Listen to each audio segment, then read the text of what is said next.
मैंने एम्स के WhatsApp group पे प्लेन एक फेसबुक ग्रुप होता था तब, सॉरी फेसबुक ग्रुप पे फेसबुक ग्रुप का टाइम सही फेसबुक ग्रुप का टाइम है वो, वहाँ पर रैंडमली बोल दिया कि I am 2012 batch AIIMSonian, would love to meet seniors from AIIMS who are in Boston. ठीक है, तो रैंडमली मैसेज आ गया, I am 2006 batch doctor Prashant Singh, would love to meet you, send me your number, I will pick you up from the airport. एक medical की जो value होती है ना, कि जो आपने पढ़ा है एमबीबीएस में या एमडी में, वो डायरेक्टली कोरिलेट होता है पेशेंट आउटकम से या इन जनरल पॉपुलेशन आउटकम से। मुझे इंजीनियरिंग से सबसे बड़ी दिक्कत ये थी कि यार जो मैं आईटी में या इंजीनियरिंग में पढ़ूंगा, बीटेक में पढ़ूंगा, क्या वो काम भी आएगा मेरी रियल लाइफ में? एक्चुअली में लोग कुछ और ही कर रहे होते हैं। उसके बाद जब मैं एमबीबीएस में था तब मुझे हमेशा सर्जन बनना था। सर्जरी पोस्टिंग्स में बहुत मज़ा आता था, मैं सारे ओटीज में जाता था, माइनर्स ओटी में स्क्रब होता था, एसआरस जेआरस करवाते थे मुझसे कुछ कुछ छोटे छोटे प्रोसीजर जो कि एमबीबीएस इंटर्न से करवा सकते हैं। मुझे बड़ा मज़ा आता था। आफ्टर बिकमिंग अ रेडियोलॉजिस्ट आपके फाइनेंसेस कैसे होते हैं, आपकी सैलरी क्या होती है, कितना कमा सकते हैं? तो एक हो गई आपकी गवर्नमेंट जॉब्स। ठीक है, तो गवर्नमेंट जॉब्स में again central and state governments अलग अलग हैं। सेंट्रल गवर्नमेंट्स में असिस्टेंट प्रोफेसर एसआरशिप जो कि एमडी के बाद आप करते हो, उसमें सेंट्रल गवर्नमेंट में अराउंड 1 to 1.3 लाख मिलते हैं पर मंथ। अगर उसी में आप हायर क्लाइम कर लेते हो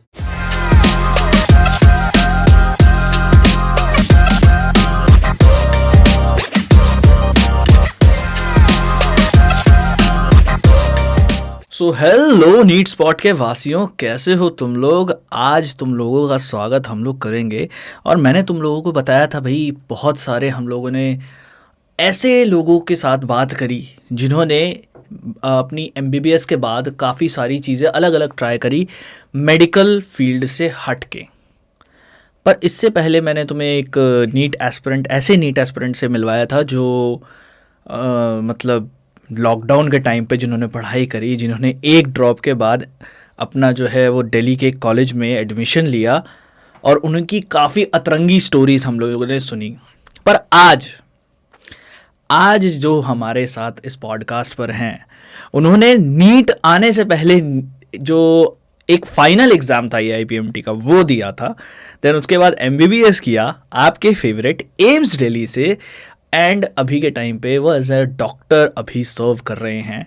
जानेंगे उनकी स्टोरीज़, उनके जो किस्से कहानियाँ हैं उनको जानेंगे, क्या उनकी एक जो पढ़ाई की स्ट्रैटेजी थी उसको जानने की कोशिश करेंगे। प्लस ये जानने की कोशिश करेंगे भैया यूट्यूब पे वो और उनके जो एक मित्र हैं डॉक्टर आदित्य संजय गुप्ता, वो क्या स्टोरीज़ जो है वो लेकर आने वाले हैं। काफ़ी सारी बातें हम लोग उनसे जानने वाले हैं। सबसे पहले स्वागत करते हैं डॉक्टर ऋषभ जैन का। तो डॉक्टर ऋषभ जैन, बहुत बहुत स्वागत है। Thank you Shiva, thank you. मैं बहुत एक्साइटेड हूँ आपके शो पर आने के बारे में। नीट प्रेप के बारे में मैंने बहुत सुना है, जैसे आपने मेंशन किया आदित्य संजय गुप्ता, मेरा बहुत अच्छा मित्र है, बहुत अच्छा दोस्त है।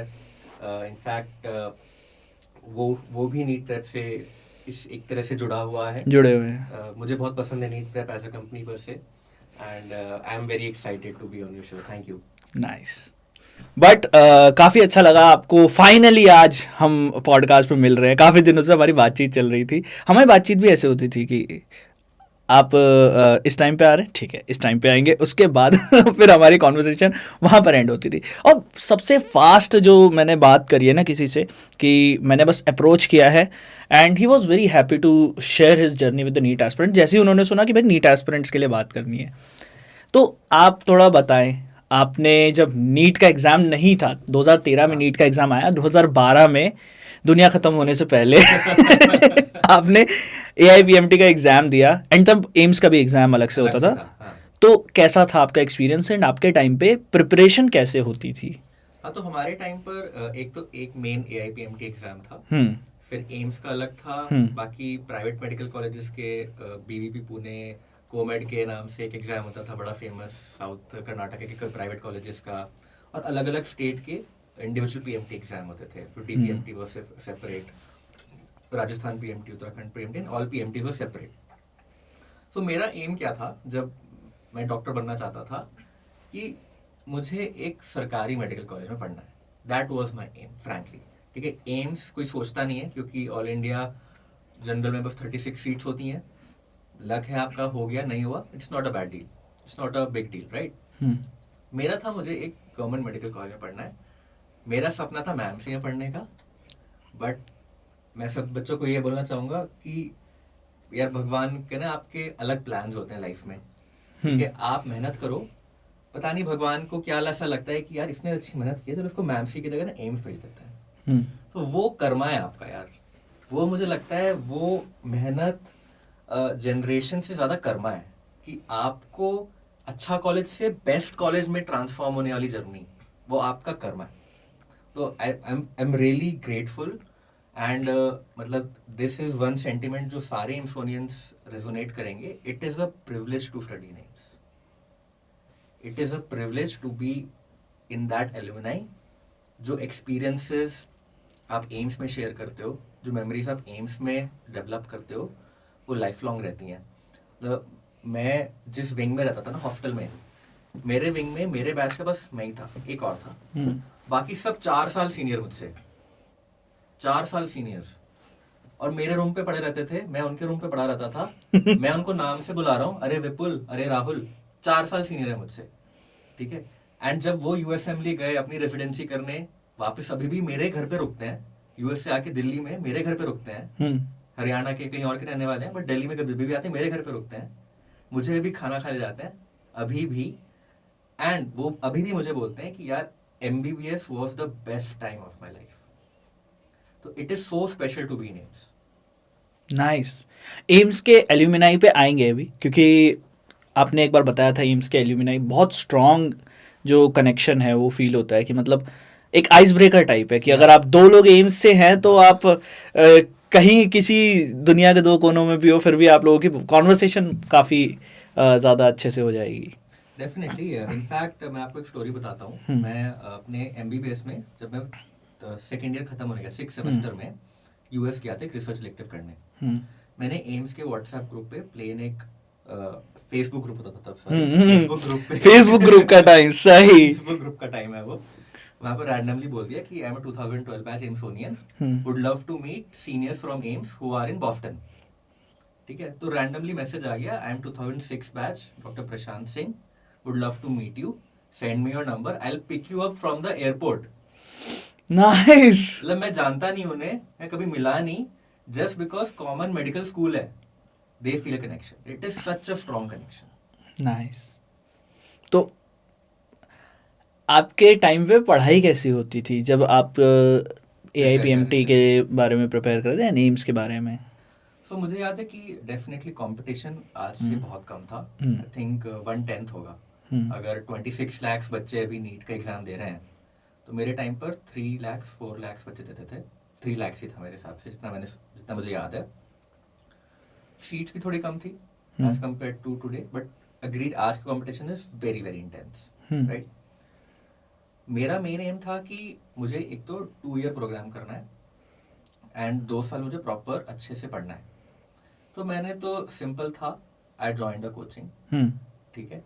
कोचिंग में मेरा एक फंडा था जो मुझे कोचिंग के सीनियर ने बताया था, मैंने उनका एक इंटरव्यू पढ़ा था जब उनका सिलेक्शन हुआ था। सो सारी कोचिंग में एक फेलिसिटेशन सेरेमनी होती है ना, जिसमें टॉपर्स को बुलाते हैं, तो उन्होंने एक बहुत इंपॉर्टेंट एडवाइस दी थी मुझे कि इन 2 साल में कोई टेस्ट मत मिस करना, और जो आज पढ़ा दिया सेम चीज़ घर जाके पढ़ लेना बस।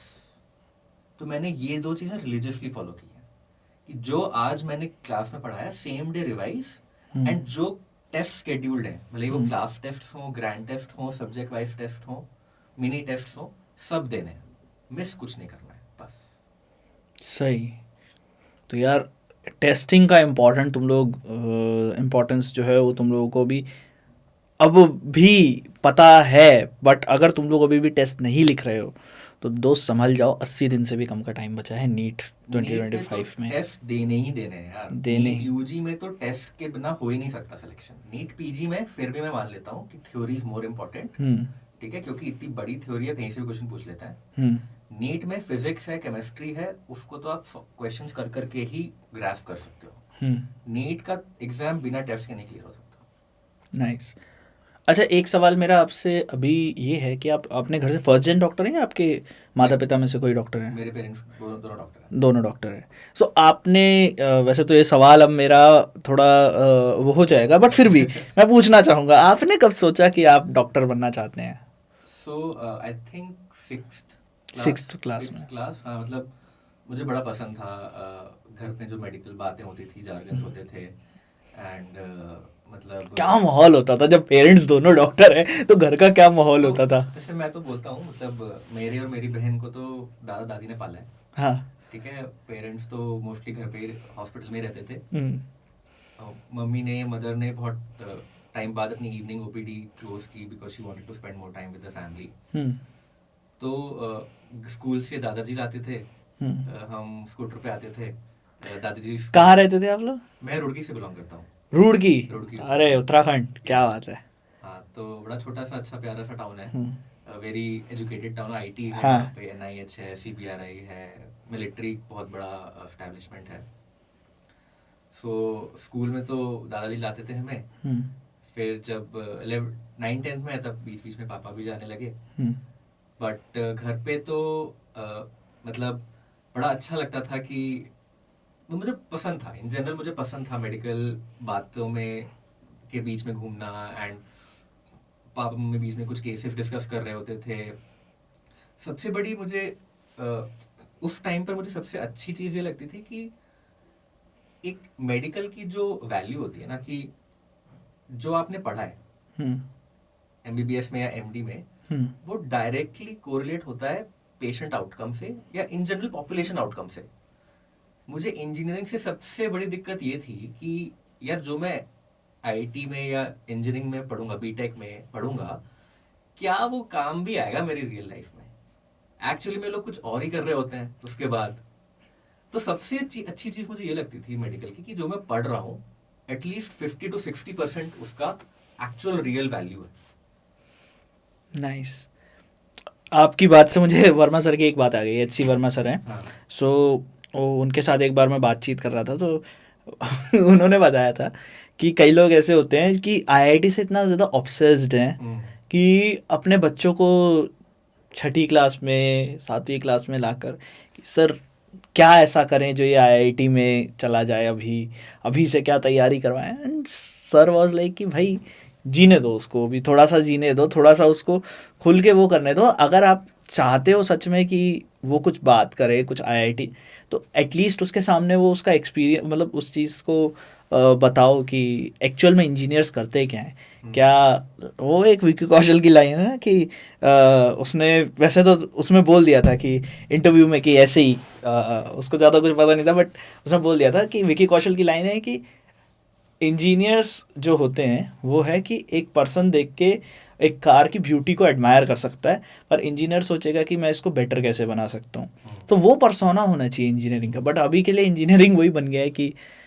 आ गए हैं क्लास 10th में मार्क्स तो साइंस दिला दो, और नहीं मिला कहीं एडमिशन तो प्राइवेट कॉलेज से इंजीनियरिंग करा दो, बस हाँ, ये मतलब हो गया है। इंजीनियरिंग मुझे पर्सनली अच्छी लगती है बहुत। हाँ हाँ। क्योंकि मैं बहुत सारे अपने इंजीनियरिंग कोलीग्स को जानता हूँ जो कि very well satisfied in their life है। मतलब they are earning way more than me and living a very balanced life. मुझे कभी कभी अपनी यस, लाइफ देख के लगता है कि थोड़ी ज़्यादा हेक्टिक है, ये एंड है। फॉर अ लॉन्ग टाइम ना आपको वो खलती है बात हम्म।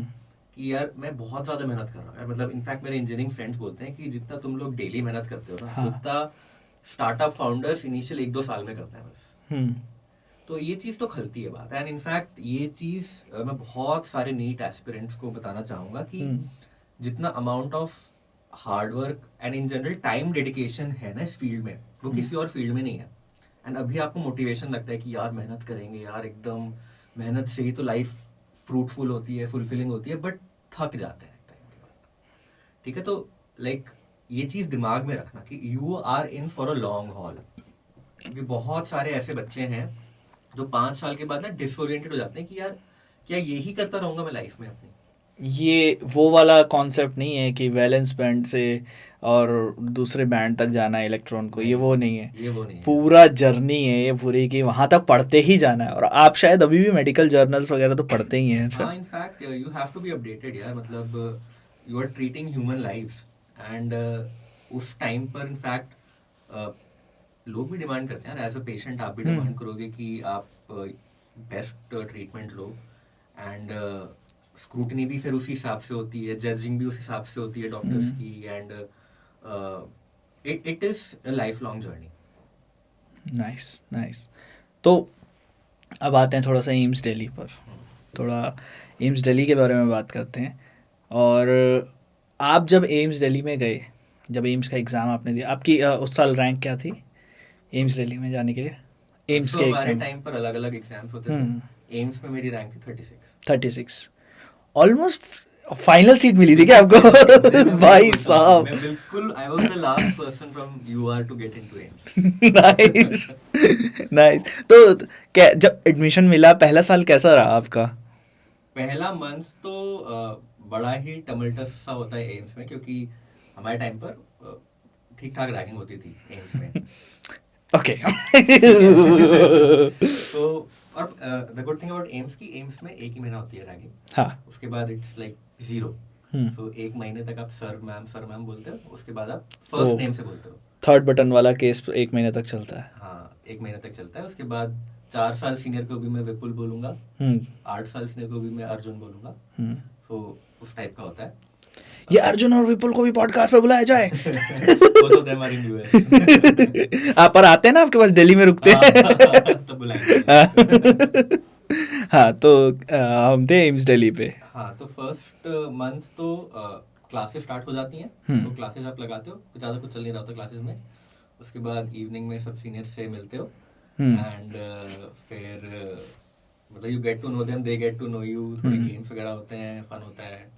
एंड फिर फ्रेशर्स होती है अराउंड मंथ एंड में. 31 अगस्त इज द फ्रेशर्स. एंड उसके बाद इनफैक्ट 31 अगस्त को फ्रेशर्स होती है, एंड 15 सितंबर से, सॉरी अक्टूबर 1 से एग्जाम्स होता है. एंड एम्स में फर्स्ट ईयर में एक्चुअली एम्स का एनुअल फेस्ट है pulse, which is from 16 to 22 September, fixed है. तो वो वाला टाइम सब लोग पार्टी करते हैं मस्त. और उसके जस्ट एक हफ्ते बाद आपके फर्स्ट मिड सेमेस्टर एग्जाम्स होते हैं.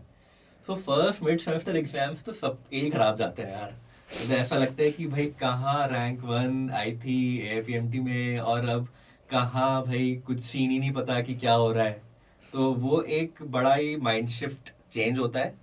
थोड़ी रियलिटी हिट करती है कि भाई अभी आप टॉपर्स के बीच में ही हो, कोई आप 30 मार्क खानी हो भी, ठीक है, थोड़ा नीचे आ जाओ, है ना. जमीन पे आ जाओ, थोड़ा जमीन पे आ जाओ. तो उसके बाद फर्स्ट मिड सेम होते हैं. एम्स में the good thing about academics is, AIIMS में फेल होना बहुत मुश्किल है. ये क्यों कहते हैं? मतलब पिछली बार भी मेरे को कहा गया था कि एम्स में फेल होना बहुत मुश्किल है, इवन मेडिकल फील्ड में फेल होना बहुत मुश्किल है. ऐसा नहीं है, मेडिकल फील्ड का जरूरत बात नहीं है. मतलब वो एमबीबीएस के एग्जाम्स में नहीं, एमबीबीएस के एग्जाम्स में most of the colleges around, अगर 200 का बैच है तो 30-40 बच्चों की सप्ली लगती है. एम्स में नहीं लगती. एम्स में नहीं लगती. रीजन? यार एम्स की faculty in general very student friendly है. लाइक अगर आप इतने टफ एग्जाम को क्लियर करके आए हो, तो बच्चा तो स्मार्ट ही है ना. ये तो है ना. अगर वो एनाटॉमी, बायोकेम, फिजियो में कोई भाई मॉलिक्यूलर क्वेश्चन गलत कर रहा है, तो बहुत ज्यादा तो कुछ गलत नहीं किया ना उसने. सही बात है.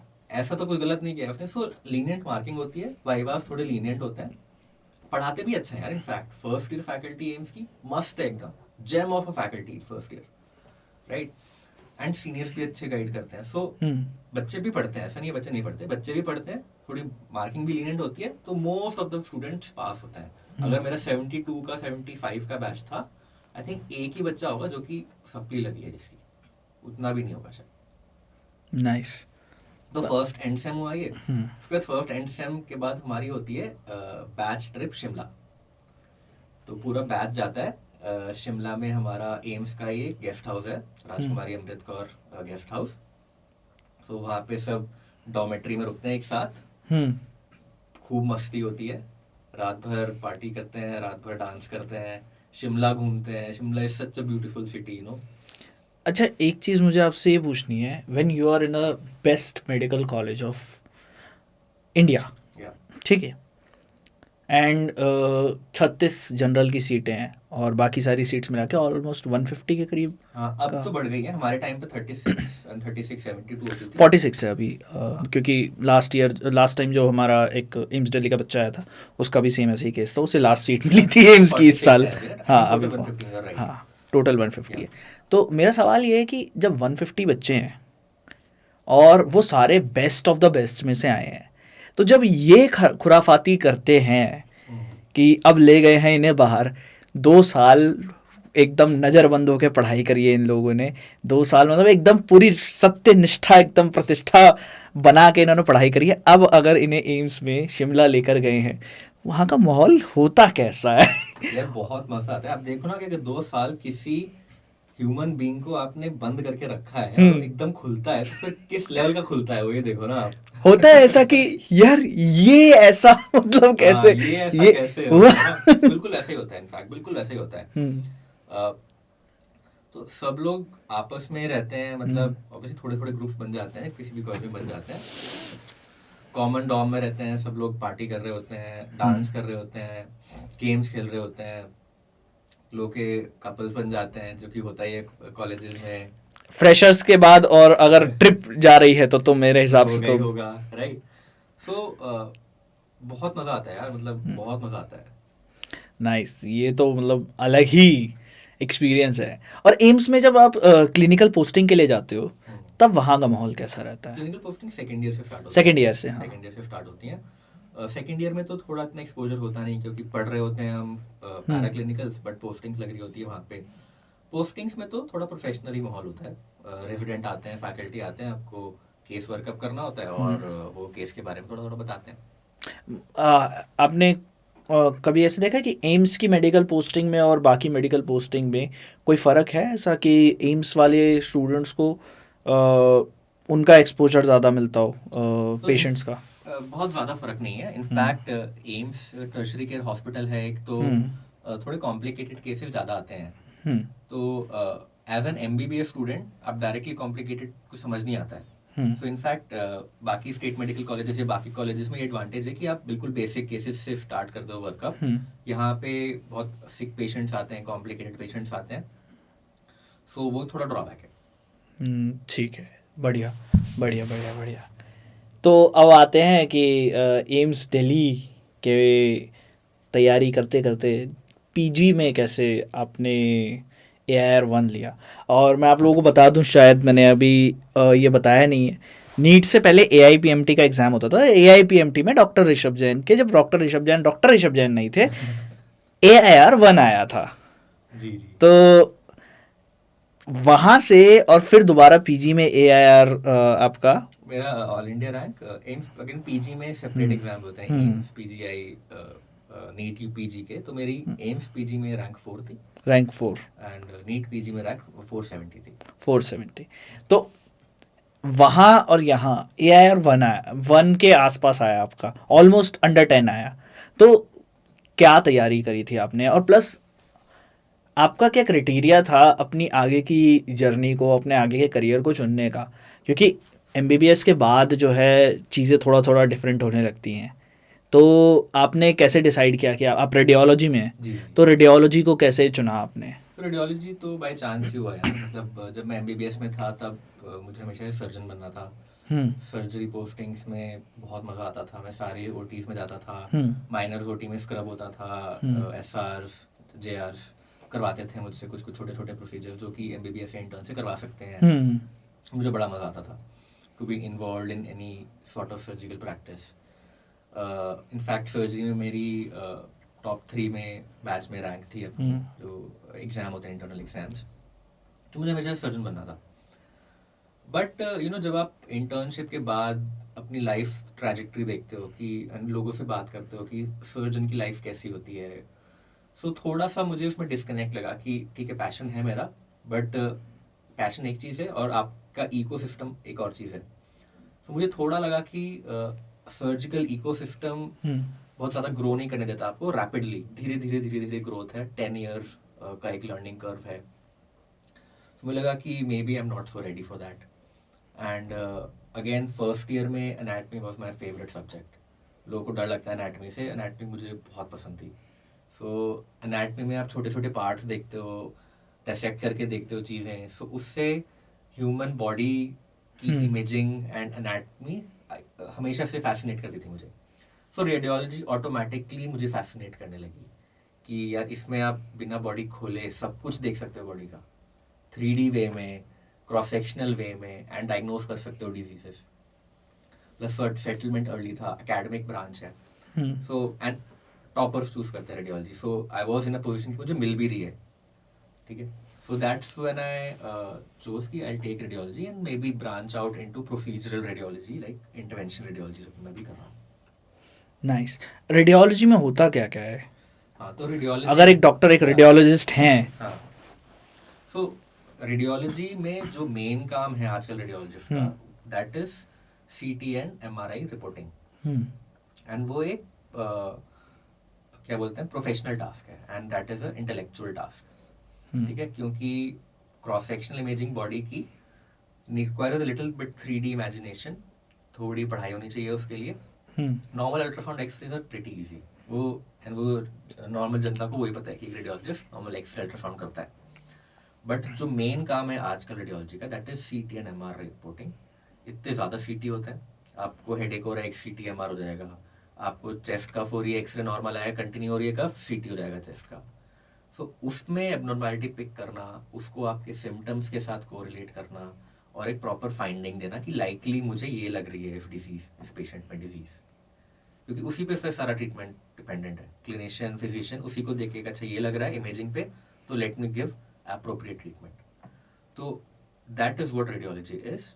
नाउ आजकल क्या हो गया कि क्योंकि आप बॉडी की इमेजेस देख सकते हो, तो उस इमेजेस को देख के आप कुछ इंटरवेंशंस भी कर सकते हो, कि मान लो कोई गांठ है, उसकी बायोप्सी या FNAC करनी है, कोई ट्यूमर है लिवर में, उसको एंजियोग्राफी के थ्रू वहाँ पे दवाई डालनी है। जैसे दिल की एंजियोग्राफी होती है, वैसे पूरी बॉडी में ब्रेन, लिवर, पैरों की सबकी एंजियोग्राफी होती है। तो वो सारा काम हम लोग करते हैं। Nice nice nice.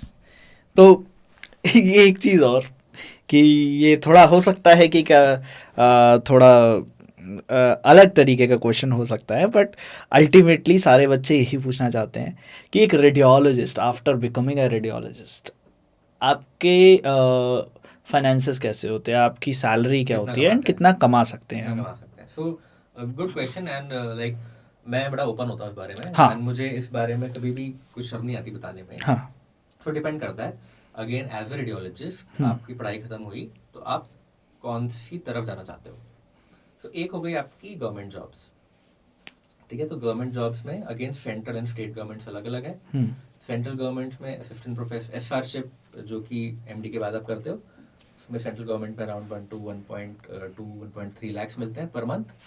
अगर उसी में आप हायर क्लाइम कर लेते हो असिस्टेंट प्रोफेसर, तो 1.75 to 2, associate 2.5 to 3, professor around 4 lakh. ठीक है, प्रोफेसर आप बनते around at the age of 45। ठीक है, this is central government. State government में सैलरीज थोड़ी कम है, SR की अराउंड 60 to 90 है, असिस्टेंट प्रोफेसर की 1 to 1.5 and so on and so forth. Private में again hospital based setup and diagnostic chains में अलग अलग है। मोटा मोटा आप मान लो post MD 1 year experience, 2 year experience, you'll get anywhere between 2.5 all the way till 6, depend करता है आप कहाँ सेटल होते हो। दिल्ली, मंथली की बात कर रहे हैं, मंथली की बात कर रहे हैं, ठीक है, which is good, which is very good, which is good, right, which is good, very good. So this is with respect to your private hospitals and private diagnostic centers. Then the third leg comes कि आप अपना centre खोल रहे हो। So अपना centre तो आपके ऊपर है, राइट। अगेन डिपेंडिंग अपॉन आप कितना बड़ा सेंटर खोल रहे हो, कितना बड़ा इन्वेस्टमेंट कर रहे हो। It's like any other company, like ये कंपनी है, कोई और कंपनी है, जितना बड़ा इन्वेस्टमेंट करेगी, जितना प्लान करेगी, उतना बड़ा ग्रो करेगी। So that again varies. So annual turnovers कम, अगर आप प्रॉफिट्स की बात करो, they can range anywhere from 15 lakhs per annum to I don't know यार 200 crores per annum, depending upon कितनी बड़ी कंपनी आपने खोली है। सही। तो अब डॉक्टर्स जो हैं, अभी कुछ टाइम पहले ना एक वीडियो फ्लोट बहुत ज़्यादा हो रहा था कि डॉक्टर्स बहुत कम पैसा कमा पाते हैं, प्राइवेट हॉस्पिटल में तो बहुत कम पैसा कमा पाते हैं। तो क्या डिफरेंट डिफरेंट फील्ड्स में अगर एमबीबीएस के बाद जाते हैं, एंड प्लस क्या एमबीबीएस के बाद कोई स्टूडेंट अगर चाहे प्रैक्टिस करना तो क्या पॉसिबल है वो चीज़? तो है पॉसिबल, डेफिनेटली पॉसिबल है. सो कॉर्पोरेट्स में बताता हूँ, क्योंकि I work in a corporate, बहुत सारे पोस्ट एमबीबीएस स्टूडेंट्स हमारे यहाँ काम करते हैं. सो कॉर्पोरेट्स में post MBBS most of them work as a RMP, registered medical practitioner. So उनका काम होता है कि जो एडमिटेड पेशेंट्स हैं उनका टेक केयर करना. So they get paid anywhere between 70,000 per month to 1.3 lakhs per month. This is in corporate. ठीक है. फिर बहुत सारे बच्चे मेडिकल ऑफिसर की जॉब लेते हैं आफ्टर एमबीबीएस, जो कि यूपीएससी के थ्रू होता है. यूपीएससी सीएमएस नाम का एक एग्जाम होता है, कॉमन मेडिकल सर्विसेज. तो उसमें आप प्रॉपर जो स्टेट गवर्नमेंट या सेंट्रल गवर्नमेंट के इंस्टीट्यूशंस होते हैं, जैसे डीआरडीओ है, उसको एक मेडिकल ऑफिसर चाहिए अपना. ठीक है. ऐसे बहुत सारे रेलवेज है, उनको अपना मेडिकल ऑफिसर चाहिए. सीएसआईआर की लैब्स को अपने उनको अपना मेडिकल ऑफिसर चाहिए, राइट. सो उनकी सेंट्रल गवर्नमेंट की पे होती है, जो कि गैजेटेड ऑफिसर की पे होती है. उस हिसाब से उनका पे रोल होता है, उस हिसाब से बढ़ता रहता है. So that's a good job, very good job, good job, stable job, right. Then lot of students, मुझे भी अभी चला पता है, open their own clinic post MBBS. ठीक है. 1-2 लाख रुपए का इन्वेस्टमेंट है. मंथली आप ठीक ठाक पेशेंट देख रहे हो, स्किल्स अच्छी हैं आपकी, थोड़ी सी पॉपुलेटेड कॉलोनी में बैठे हो, will earn decently around 1 to 2 lakhs per month. ठीक है. सो ऑल डिपेंड्स अपॉन कि भाई आपकी स्किल्स कैसी हैं एमबीबीएस की. सो बहुत सारे स्टूडेंट्स ऐसे होते हैं जिन्होंने स्टेट मेडिकल कॉलेज से किया होता है, इंटर्नशिप में खुद ही संभाल रहे होते हैं हॉस्पिटल. ठीक है. ओपीडीज भी जाते हैं, वार्ड भी देखते हैं. So they are pretty good in basic patient management. तो उनके क्लिनिक अच्छे चलते हैं. Nice nice nice. तो डॉक्टर ऋषभ, एक चीज़ के बारे में अभी मेरे को आपसे बात करनी है. नीट में ऑलमोस्ट अभी बहुत कम टाइम बचा है, उसके बाद एग्ज़ाम हो जाएगा. रिज़ल्ट आने के बाद काफ़ी सारे बच्चे काफ़ी जगह भागेंगे. एक तो है जिनको गवर्नमेंट मेडिकल कॉलेज मिल रहा होगा, उनको गवर्नमेंट मेडिकल कॉलेज मिल जाएगा. दूसरे एक तरीके के बच्चे होंगे जो प्राइवेट मेडिकल कॉलेजेस की तरफ जाएंगे. प्राइवेट मेडिकल कॉलेजेस की फ़ी जो है इंडिया में काफ़ी ज़्यादा है. कितनी है? ऑलमोस्ट 1 to 1.5 CR के अराउंड पूरा आ जाता है खर्चा. 20 lakhs per year. Per year. This includes tuition, hostel, everything. I think yes. Okay. 20 lakhs नहीं यार, थोड़ा ज़्यादा है. उससे ज़्यादा है, उससे ज़्यादा है. I think vary करता है. कुछ Vary colleges करता है. के in fact थोड़े कम भी हैं. हाँ. कुछ colleges थोड़ी ज़्यादा भी. ज़्यादा भी है.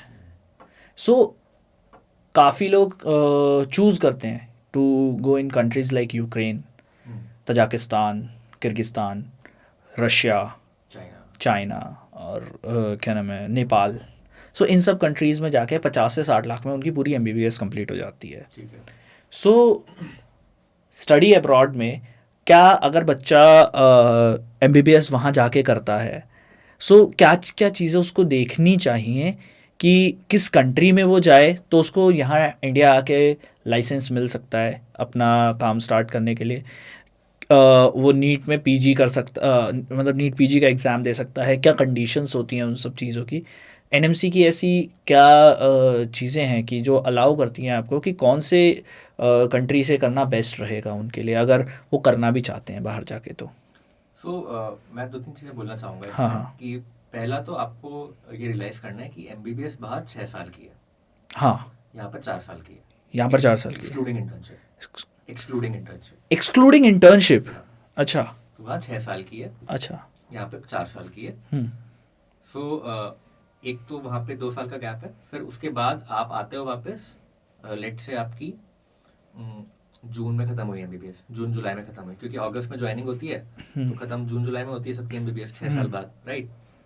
सो आप एग्जाम दोगे दिसंबर का एफएमजी का, एमसीआई स्क्रीनिंग एग्जाम, ताकि इंडिया में आप लाइसेंस तो प्रैक्टिस करने के लिए. पहले अटेम्प्ट में निकल गया, वेल एंड गुड. इस बार अराउंड 28% पासिंग रेट है. ठीक है. Which means majority of students का नहीं निकलता. ठीक है. सो लेट से आप 1 साल का ड्रॉप मान लो उसमें, तो एक वहाँ पे गैप है. उसके बाद आप अप्लाई करते हो इंटर्नशिप के लिए. डिपेंडिंग अपॉन आपके स्टेट में कब निकलती है इंटर्नशिप की पोजीशन, उसमें थोड़ा सा गैप हो सकता है. एंड देन 1 साल की इंटर्नशिप है. ठीक है. अब उसके बाद फिर आप नीट पीजी का एग्जाम देते हो. ठीक है. अब नीट पीजी का जब आप एग्जाम दिया, और काउंसलिंग हुई। इस बार का नीट पीजी हुआ था जुलाई 2024 में, काउंसलिंग अभी तक चल रही है। अभी हम जनवरी, हम फरवरी फरवरी 2025 में बैठे 25 में हैं। है, ठीक है, तो एक गैप वहां पे। हम्म। सो टोटल अगर मैं देखूं, ठीक है, आपने एमबीबीएस ज्वाइन की रशिया में एंड आपने पीजी स्टार्ट की इंडिया में, हम्म। टोटल गैप हो जाता है यार अराउंड 8 साल का, 8 साल का गैप। हो जाता है। तो ये चीज आप बस ध्यान रखना, इट इज अ थोड़ा सा लंबा जर्नी, हम्म। क्योंकि आपकी एमबीबीएस भी बड़ी है, फिर एग्जाम्स इतने सारे हैं, थोड़ी ब्यूरोक्रेसी आ जाती है बीच में कि भाई पोस्टपोन हो गया एग्जाम, या हम्म। काउंसलिंग डिले हो गई, या कोर्ट ऑर्डर आ गया, उस सब बुलशिट में आपके लग जाते हैं यार, 1 1.5 साल 2 साल भी लग सकते हैं, ठीक है। उसके बाद फिर आपकी पीजी 3 साल की है, या डिप्लोमा 2 साल का है, वट एवर यू चूज। तो इतना टाइम आपको लेके चलना है फिर। ठीक है। और कई ऐसी कंट्रीज़ भी हैं क्या जिनकी एमबीबीएस जो है वो शायद मान्यता उसको प्राप्त नहीं है यहाँ इंडिया में? कुछ है क्या ऐसा थिंक कुछ? मोस्ट, नहीं, सारी कंट्रीज की एमबीबीएस के बाद आपको एमसीए स्क्रीनिंग एग्जाम देना है। हम्म। एमबीबीएस मान्यता है, एमबीबीएस मान्यता मान्यता है, है।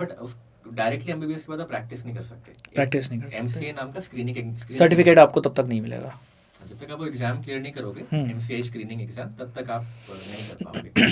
सो पर्सनली मैं बच्चों को ये बोलता हूँ कि अगर हो सके तो अवॉइड करो, ठीक है। बट अगर है कि यार मुझे नहीं ड्रॉप करना, मैं 2 साल ड्रॉप और करूंगा, उससे better let me just go and study, वहां पे 2 साल बच जाएंगे मेरे, देन या go ahead and study. But just be careful कि देखो ये जर्नी है। सो इससे बेटर फिर बच्चा वो अगर वहाँ ना जाए तो इससे बेटर है कि इंडिया में ही कोई या तो ड्रॉप कर ले या तो प्राइवेट कॉलेज, प्राइवेट कॉलेज, या फिर पार्शियल ड्रॉप ले सकता है। पार्शियल ड्रॉप में partial drop as partial drop as in dental का अच्छा। कोर्स ज्वाइन कर ले, या या जहाँ मतलब ये देख के कि जहाँ बॉन्ड ना हो। हाँ, अगेन वो पर्सनल चॉइस है, लाइक मैं नहीं बोल सकता कि यार आप एमबीबीएस छोड़ के डेंटल कर लो, या नर्सिंग कर लो, या पैरामेडिकल कुछ और कर लो। That is a very personal choice. बहुत सारे बच्चे होते हैं इनको यही करना होता है, and that is their choice, ठीक है ना। तो but the thing that I would want to say कि भाई इन्फॉर्म्ड डिसीजन लो। मैंने आपके सामने रियलिटी पेश कर दी है, अब आपके ऊपर है कि क्या करना है। सही सही सही। और अब डेंटल की बात हुई है और बाकी कोर्सेज की बात हुई है।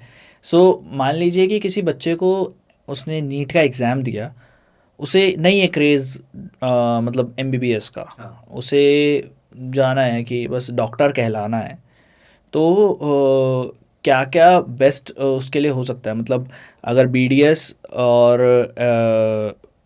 जो आयुर्वेदा है उसमें से क्या बेस्ट चीज़ वो चूज़ कर सकता है कि उसका करियर एज मतलब करियर के पर्सपेक्टिव से उसके लिए क्या बेस्ट हो सकता है? डेंटल हो सकता है या फिर आयुर्वेदा हो सकता है? सो पर्सनली मैं डेंटल प्रेफर करता हम्म। हूँ, इसलिए क्योंकि डायरेक्टली उसमें आप थोड़ी इंटरवेंशंस कर सकते हो, हम्म। और वो मैक्रोफेशियल सर्जरी वगैरह हम्म। सब लोग करते हैं, वो थोड़ा स्पेशलाइज कर करके। So there is a pathway to specialise in hmm. Dental also, and a good paying branch if you are able to establish yourself, hmm. ठीक है। थोड़ा डेंटल में दिक्कत मैं बताता हूँ क्या है कि जैसे एमबीबीएस के बाद जो ब्रांचेस है ना, obs gynae, paediatrics, surgery, medicine, radio, derma, इनमें जॉब्स हैं। हम्म। डेंटल में जॉब्स नहीं है, कॉर्पोरेट्स डेंटल में जॉब्स नहीं है, आपको अपना सेटअप करना है, अपना क्लिनिक सेटअप अपना करना क्लिनिक है। सेटअप करना है, ठीक है ना। सो जो कि बहुत सारे स्टूडेंट, स्पेशली हमारी जनरेशन, थोड़ा कतराती है कि यार कौन सा झंझट ले, कहीं नौकरी कर लेते हैं, अच्छे से पैसे मिल जाएंगे, आई एम वेरी हैप्पी, ठीक है। तो वो आपको ध्यान रखना है कि मेरे को डेंटल करनी है, तो उसके बाद मुझे उस माइंडसेट से डेंटल करनी है कि भाई अपना कैसे खोलूं। डे 1 से ये एम होना चाहिए, डेंटल करके अपना कैसे खोलूं, डेंटल करके अपना कैसे खोलूं, ठीक है। तब तो मस्त है डेंटल, तब तो मस्त है। मज़ा भी आएगा, सेटिस्फाइड भी रहोगे, अच्छा डिसेंट पैसे भी कमाओगे, पेशेंट भी खुश रहेंगे। अगर इस चक्कर में रहोगे ना कि ये डेंटल कर लिया अब नौकरी कहाँ करूँ, तो अनसेटिस्फाइड रहोगे। डेंटल में पर से आयुर्वेदा का personally I am not a right person, ठीक है। तो मतलब मैं नहीं कमेंट करना चाहूँगा क्योंकि ठीक मुझे ठीक। ज्ञान नहीं है उसका। सही सही सही चीज़, सही बेस्ट है कि अगर नहीं है हमें नॉलेज तो हम उसके बारे में बात नहीं करेंगे। कोई नहीं। तो अब बढ़ते हैं, थोड़ा आपकी जर्नी को हल्का सा आगे लेके जाते हैं। नीट के एग्ज़ाम में एक तो आपकी इंटर्नशिप के बारे में मैं जानना चाहूँगा। एमबीबीएस में आपकी इंटर्नशिप कैसी थी? 4 साल आपके बढ़िया बीते, उसके बाद इंटर्नशिप में कैसा रहा? सो एम्स एक थोड़ा खराब एग्जाम्पल है इंटर्नशिप का, क्योंकि ठीक है, पहली कमी मिली है एम्स की। कमी मान लो, अच्छा ही मान लो कि क्योंकि एमबीबीएस भी चिल है, इंटर्नशिप भी चिल सी है। अच्छा, ठीक है। चिली है थोड़ी इंटर्नशिप ना एम्स में। एम्स थोड़ा सेंट्रल इंस्टीट्यूट है, सो एम्स का patient care is senior resident oriented, कि जो क्लिनिकल डिसीजंस लेने हैं वो सब सीनियर रेसिडेंट लेता है, फैकल्टी लेती है। अब एम्स में और क्या डिफरेंट है बाकी स्टेट मेडिकल कॉलेजेस से, कि 1 बेड 1 पेशेंट पॉलिसी है।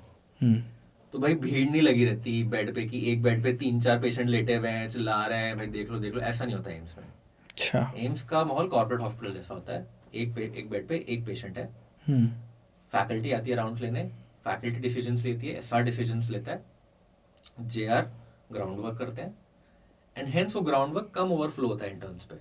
ठीक है, सो इंटर्न्स का अगेन काम जो कि हमारे कॉन्स्टिट्यूट में एम्स के एक्ट में लिखा हुआ है, is to learn, not do manual labour. ठीक है ना। सो फैकल्टी राउंड्स जब आती है उनमें अटेंड करने होते हैं इंटर्न्स को, ओपीडीज अटेंड करनी होती हैं, अगर नाइट ड्यूटीज लगी हैं वो अच्छे से अटेंड करनी होती है, बट कट वर्क पर से कम है, it is a good thing. ठीक है, थोड़ा कम है स्कट वर्क, एंड लर्निंग थोड़ी ज़्यादा है। उस चक्कर में फ़ायदा क्या होता है कि बहुत सारे स्टूडेंट्स को पीजी करनी ही होती है, करनी भी चाहिए, तो टाइम मिल जाता है पढ़ाई के लिए। ठीक है, सो वो एक थोड़ा डिफरेंट है एम्स में। अगेन बहुत सारे स्टूडेंट्स ऐसे होते हैं जिनको होता है कि मुझे इंटर्नशिप अच्छे से करनी है, वो ओटीज भी जाते हैं, सारे प्रोसीजर्स में स्क्रब्ड भी होते हैं, गायनी में जेआर्स को असिस्ट भी कराते हैं, जेआर उनसे 1-2 प्रोसीजर्स भी कराते हैं। So it all depends on you as an intern. ठीक है, आप कितना ग्रो करना चाहते हो। एंड एम्स का ना ये बहुत इनकल्केटेड है। जैसे बाकी कॉलेजेस में क्या है कि सब लोग आपको फोर्स करेंगे कि नहीं तुम ये करो, तुम ये करो, तुम्हें करना है, तुम्हारी ड्यूटी है ये। एम्स में है कि तुम्हारा मन है क्या। ठीक है, सो एम्स में कोई आपको फोर्स नहीं करता है कुछ भी करने के लिए, आप चुपके से निकल भी सकते हो और अच्छे से कर भी सकते हो सब। It all depends on you, एंड ऐसा ही होना चाहिए। In fact that is how a hospital और any medical college should be. ठीक है, आप उनको सेल्फ सफिशिएंट बनाओ rather than slaves. Before moving to your PG, एक लास्ट टाइम डॉक्टर शिवन के साथ जब हमारी बात हो रही थी, मैमसी के बारे में हम लोगों ने थोड़ी सी बात डिस्कस करी थी।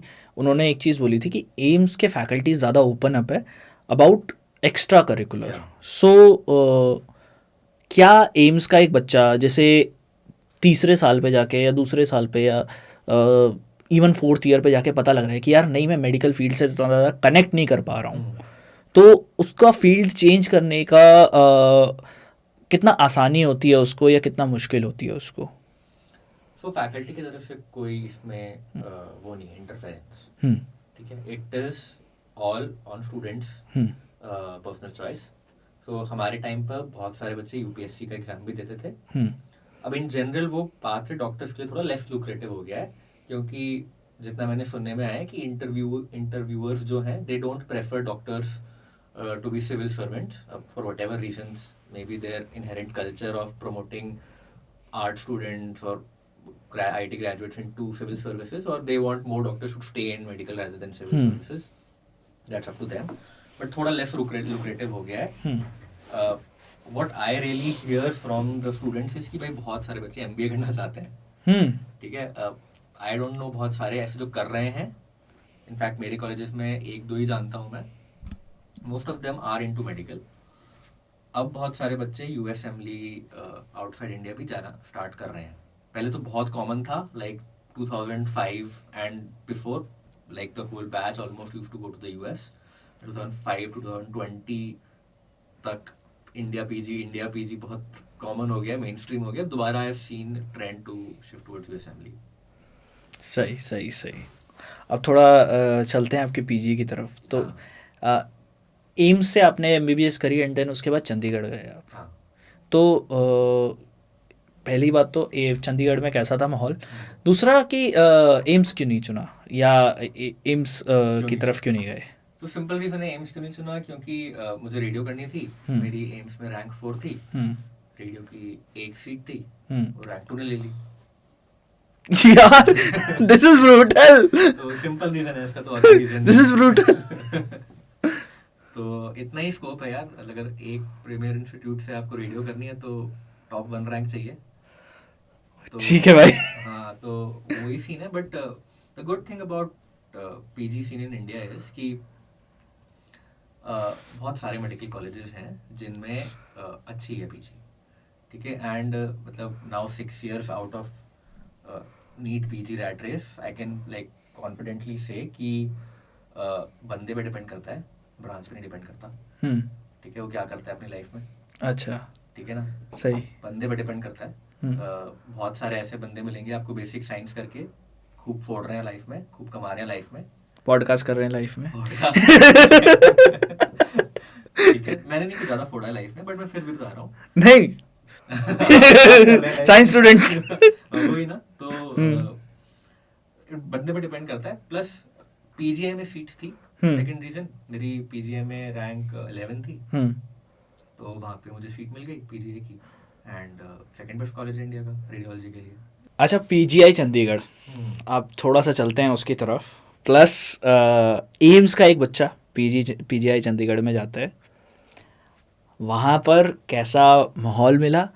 प्लस वहाँ पर आपकी लाइफ का एक बहुत इम्पोर्टेंट डिसीजन जो है वो आपने लिया, और वहाँ पर कुछ आपकी लाइफ में एक वहाँ से चेंज भी हुआ, तो दोनों चीज़ों के बारे में बात करेंगे। पहले तो एम्स से वहाँ पर जाने में कुछ शिफ्ट होने में कोई दिक्कत हुई थी? हाँ, तो शिफ्ट होने में एक तो दिक्कत ये होती है कि जब आप अपने एमबीबीएस कॉलेज से शिफ्ट होते हैं ना, तो आपका एक सोशल सर्कल चेंज हो जाता है। हाँ, तो वो तो होता ही है, एंड एमबीबीएस का सोशल सर्कल इतना क्लोजली नेटेड है ना, तो वो तो अब खलता है यार। इनफैक्ट पहले साल में मैं हर 3 महीने में एम्स आता था यार, कि यार एम्स चलते हैं, छुट्टी है एम्स चलते हैं, घर नहीं जाता था, एम्स आता था। नाइस। ठीक है, तो वो तो खलता है। फिर हाँ, धीरे धीरे वहाँ का ग्रुप बन जाता है, एंड पीजीआई चंडीगढ़ में अब एम्स के बहुत सारे जूनियर्स, सीनियर्स, बैचमेट्स आ गए थे, तो एम्सोनियंस ऑफ पीजीआई करके एक ग्रुप बन गया था, हम लोग अपनी एनुअल मीट कर लेते थे वहाँ पे, तो वहाँ पे सेट हो गया था सीन। प्लस चंडीगढ़ बहुत प्यारी सिटी है, Chandigarh is like one of the best cities in India to live in. Nice. Clean है, अच्छे घर हैं, साफ सुथरी सिटी है, सब कुछ होता है वहाँ पे, पार्टी भी होती है उधर, सब कुछ मिलता है उधर, ठीक है। तो चंडीगढ़ पर से मुझे कोई शिकायत नहीं थी, सेफ भी इतनी है। हम लोग, याद है मुझे, गेट का, घर का गेट खुला छोड़ के चले जाते थे यार, दिल में सोच भी नहीं सकते। ये क्या, ये कौन सी जगह है? हाँ, मतलब सोच भी नहीं सकता मैं दिल्ली में ना कि ये कर सकता हूँ मैं। सेकंड फ्लोर पे रहते थे हम, गेट कभी कभी खुला छोड़ के चले जाते थे, कुछ नहीं होता था। और मतलब कुंडी लगा के जाते थे, कुंडी भी खोल के जाते थे? कुंडी लगा के चले जाओ, ताला नहीं लग रहा। ताला नहीं लग रहा? हाँ भाई क्या, मतलब सीसीटीवी वगैरह कुछ नहीं लगा कुछ था? नहीं है। अलग लेवल का कॉन्फिडेंस है वहाँ तो। हाँ, सही है। मतलब उस मामले में अच्छा है चंडीगढ़ ना, सेफ है। नाइस। अगर आप ठीक ठाक अच्छे सेक्टर्स में रहते हो वहाँ पे, तो it is pretty safe. Delhi से चीप भी है, रेंट्स भी चीपर है दिल्ली से। अच्छा, सही। It's a very good city to live in. PGI Chandigarh versus AIIMS की बात करें तो पीजीआई चंडीगढ़ इनहेरेंटली थोड़ा टॉक्सिक है as compare to AIIMS, and वो डिपार्टमेंट वाइज नहीं है, that is inbuilt in the hospital hierarchy. Okay. ठीक है, कि थोड़ा सा डांटना वगैरह ज़्यादा है जेआर्स को, ह्यूमिलेट करना वगैरह थोड़ा ज़्यादा है जेआर्स को। अब आप पूछोगे कि ऐसा क्यों है, ऐसा क्या ज़रूरत है इस चीज़ की, उसका कोई आंसर नहीं है। उसका कोई आंसर नहीं है। That's their own world, that's their own culture. बहुत सारी चीज़ें ना बॉइल्ड डाउन टू कल्चर, जैसे कंपनी में भी, कॉर्पोरेट में वर्ड चलता है कल्चर का, है ना, तो हॉस्पिटल में भी एक वर्ड चलता है कल्चर का। So that is their culture to be a little sadist, to be a little toxic. The good thing is कि आपके को पीजीज जेआर्स वगैरह काफ़ी अच्छे होते हैं, तो निकल जाता है टाइम। ठीक, तो उस मामले में अच्छा है। Learning wise, academic wise, I think PGI Chandigarh is at par if not better than AIIMS. Central institute का है, इंस्टीट्यूट ऑफ नेशनल इम्पोर्टेंस है, सेपरेट एक्ट है एम्स की तरह, तो ऑटोनॉमस बॉडी है। Nice nice.